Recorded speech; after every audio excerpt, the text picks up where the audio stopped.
প্রিয় রামপালবাসী ও মোংলাবাসী, আসসালামু আলাইকুম।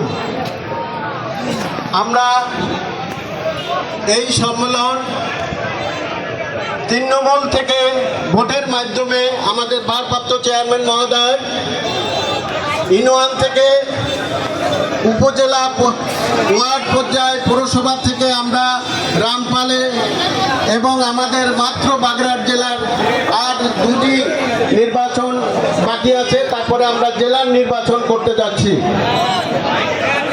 আমি ধন্যবাদ জানাচ্ছি ডেলিগেটদেরকে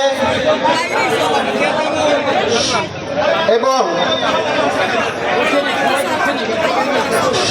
এই ডেলিগেটরা আশা রাখি যারা ভোট দিবেন, নির্বাচন করবেন, যাকে যোগ্য পাবেন, যারা দুর্দিনের সময় কাছে কমিশনার এটা আমরা তীব্র প্রতিবাদ জানাচ্ছি এবং আবারও আমরা শুনানি করে আসছি গতকালকে। এরপরেও যদি নির্বাচন কমিশনার কিছু না করে, আমরা বাগেরহাট জেলা দক্ষিণ অঞ্চলকে আমরা বিভক্ত করে দেব এবং মোংলা বন্দরে